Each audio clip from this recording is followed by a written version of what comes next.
Salut à tous, bienvenue sur le Ballon Rond, la chaîne pour les vrais fans de foot qui veulent des analyses sans filtre. Aujourd'hui, on plonge dans la crise qui secoue le Real Madrid. Hier soir, le 17 janvier 2026, les Merengues ont battu le Levante 2-0 au Santiago Bernabéu, mais cette victoire a un goût amer. Sifflet massif contre les joueurs, chant contre Florentino Pérez et Vinicius Junior au bord des larmes. Est-ce le début de la fin pour Vini au Real ? On décortique tout, le match, les réactions et ce que ça signifie pour l'avenir du club. Abonnez-vous, likez et activez la cloche pour ne rien rater. Allons-y. Or, comprendre ce qui s'est passé hier, remontons un peu. Le Real Madrid traverse une des pires semaines de son histoire récente. Tout a commencé avec l'élimination humiliante en Coupe du Roi contre Albacete, une équipe de Segunda Division. Puis, la défaite en Supercoupe d'Espagne. Ces revers ont coûté sa place à Xavi Alonso, limogé lundi dernier après seulement quelques mois à la tête de l'équipe. Alonso, légende du club, n'a pas su redresser la barre malgré un effectif galactique. Mbappé, Vinicius, Bellingham, Valverde. Le bilan ? Une 4e place en Liga, loin du Barça leader, et une qualification laborieuse en Champions League. Álvaro Arbeloa, ancien joueur et coach de la Castilla, a été promu intérimaire. Pour son premier match à domicile, contre le Levante, une équipe luttant pour le maintien, c'était l'occasion de calmer les esprits. Mais le Bernabéu, ce temple du foot, n'oublie pas facilement. Des bannières ont été accrochées autour de Valdebeba jeudi soir, appelant à la démission de Florentino Pérez avec des messages comme « Florentino, game over ». Les fans sont furieux, investissement massif, stars recrutées, mais résultats en berne. L'atmosphère était électrique avant même le coup d'envoi. Imaginez, 80 000 supporters prêts à exploser. Passons au match lui-même. Real Madrid 2-0 Levante, mais ne vous fiez pas au score. La première mi-temps a été un calvaire. Levante, avec son pressing haut, a dominé les duels et créé plus d'occasions. Les stats parlent d'elles-mêmes. XG, expected goal, de 0.29 pour Madrid contre 0.63 pour Levante en première période. Les Merengues n'ont tiré que 3 fois au but, dont aucune cadrée. Arbeloa avait aligné un 4-3-3 classique. Courtois dans les buts, une défense avec Carvajal, Militao, Huijsen et Mendy. Au milieu, Valverde, Camavinga et Bellingham. Devant, Vinicius, Mbappé et Gullet. Dès la 5e minute, les sifflets ont retenti. Pas contre l'adversaire, mais contre les joueurs maison. Vinicius, Bellingham, Valverde et Huijsen ont été les plus visés. À la lecture des compositions, pas d'applaudissements pour Vini, que des huées. Chaque touche de balle de Vinicius déclenchait une vague de sifflets. Le Brésilien, habitué aux critiques extérieures pour son style provocateur, n'avait jamais vécu ça au Bernabéu. Il a tenté des dribbles, créé des occasions, mais son imprécision, seulement 2 dribbles réussis sur 5, n'a fait qu'attiser la foule. À la mi-temps, score vierge, les mouchoirs blancs ont envahi les tribunes, un geste symbolique de mécontentement. Et les chants Florentino Dimision ont résonné fort. Pérez, dans sa loge, a été filmé avec un sourire forcé, mais la pression monte. En seconde période, tout change. À la 58e, Mbappé obtient et transforme un penalty après une faute sur lui, 1-0. Puis, à la 65e, Raúl Asensio marque de la tête sur corner. 2-0, fin du suspense. Mais même après les buts, les sifflets persistent.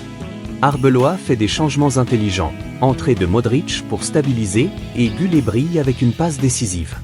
Montage. Clip début, Mbappé penalty, Asensio tête, stat XG, sifflets audio superposés, zoom sur Pérez en loge. Insérer des graphiques, possession 62% Madrid, tir 12-7, mais Levante plus dangereux en première mont. Malgré la victoire, l'ambiance reste toxique. À la fin, certains joueurs applaudissent les fans, mais pas tous. Vinicius, lui, file directement au tunnel, tête basse, sans saluer. Une image forte, avant le match et à la pause, on le voit ému dans le tunnel, les mains sur le visage, consolé par Kylian Mbappé et le préparateur physique Antonio Pintus. Des larmes ? Selon Marca et The Athletic, oui, Vini était visiblement bouleversé. Vinicius Junior est au cœur de cette tempête. À 25 ans, il est l'un des meilleurs ailiers du monde. Ballon d'Or 2025, champion d'Europe, buteur décisif en finale. Mais hier, c'était son pire moment au Real, comme l'a titré Marca. Pourquoi tant de haine ? D'abord, sa forme récente, seulement 4 buts en Liga cette saison, loin de ses standards. Ensuite, des rumeurs d'influence dans le vestiaire. Certains fans le blâment pour les tensions qui ont mené au départ d'Alonso, des histoires de comportement sur le terrain, de provocations, et même d'un post Instagram l'an dernier où il avait retiré sa photo en maillot blanc après des sifflets. Pendant le match, les sifflets étaient constants, dès le warm-up, à l'annonce du 11 et à chaque action. Un moment clé, en temps additionnel, Vini tire largement au but et applaudit ironiquement la foule. Réponse ? Encore plus de huées. Marca décrit une atmosphère suffocante pour lui. À la fin, il court vers le tunnel sans protocole. Pas d'applaudissements aux fans, pas de poignée de main avec le ventre. Des coéquipiers comme Asensio ou Huijsen étaient sur le terrain, mais Vini refuse tout contact, tête basse.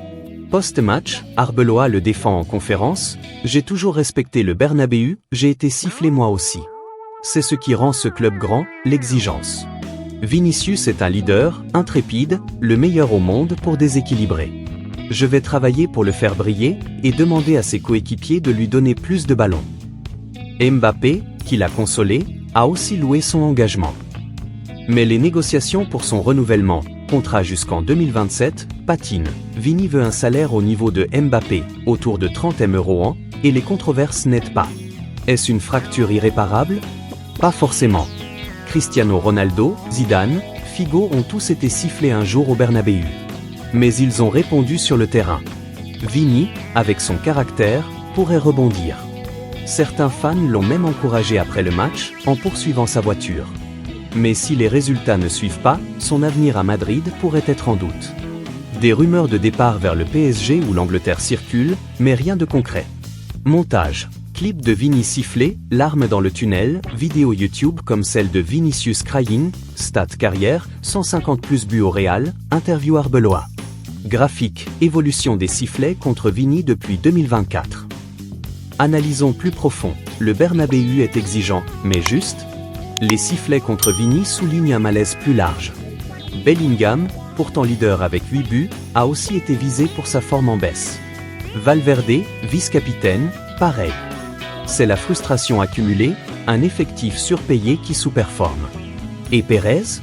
Pour la première fois depuis des années, il est ciblé directement. Les réactions post-match sont révélatrices. Arbeloa, en conférence, assume « On n'a pas eu une bonne semaine, les fans ont le droit d'exprimer leur mécontentement contre les joueurs, l'équipe et moi en premier. » Sur Pérez, il est clair, ceux qui sifflent Florentino n'aiment pas le Real Madrid. C'est l'un des plus grands présidents avec Santiago Bernabéu. Une défense loyale, mais qui divise. Sur les réseaux, des fans applaudissent, d'autres critiquent, Arbeloa protège le système. Pérez n'a pas réagi publiquement. Pas de descente au vestiaire rapportée, contrairement à des rumeurs infondées sur X. Il est resté en loge, observant. Mais la pression monte. Bannières enlevées rapidement à Valdebeba, menaces contre les grades à fans, supporters organisés, pour les expulser s'ils protestent. The Athletic parle d'un environnement rovente. Si les prochains matchs, Monaco en champion, Benfica, Villarreal, tournent mal, ça pourrait exploser. Pour le club, cette victoire est un pansement. Arbeloa apporte du positif, ajustement tactique en deuxième mont, avec plus de verticalité. Gullet, 20 ans, impressionne avec une passe décisive, il est à une assist de leader en Liga. Mbappé, malgré une blessure au genou, montre son engagement. Mais les faiblesses persistent, dépendance au coup de pied arrêté, les 2 buts, manque de créativité en open play. Quelle leçon ? Au Real, on peut mal jouer, mais pas défier l'institution. Les fans pardonnent les erreurs si l'attitude suit. Pour Vini, c'est un test. Répondra-t-il comme Cristiano, qui a transformé les sifflets en titres ? Ou craquera-t-il ? La relation avec le Bernabéu est passionnelle, amour, orgueil, mais conditionnel. Si l'amour disparaît, la patience aussi. En résumé, cette victoire 2-0 contre le Levante masque une crise profonde. Vinicius a vécu l'enfer, sifflé comme jamais, ému aux larmes, et parti sans saluer. Pas de miracle présidentiel, mais un Arbeloa qui défend ses hommes. Le Bernabéu exige plus, et à juste titre. Avec cet effectif, le Real doit viser les titres, pas la survie. L'avenir ? Court terme, stabiliser avec Arbeloa, ou nommer un nouveau coach, rumeur de Klopp ou Zidane bis. Pour Vini, rebondir vite, ou les doutes grandiront. Pérez, résistera-t-il à la pression ? Historiquement, oui, mais les fans sont le vrai pouvoir. Qu'en pensez-vous ? Vinicius mérite-t-il ses sifflets ? Pérez doit-il partir ? Dites-le en commentaire. Si vous avez aimé, likez, partagez et abonnez-vous pour plus d'analyses foot. À bientôt.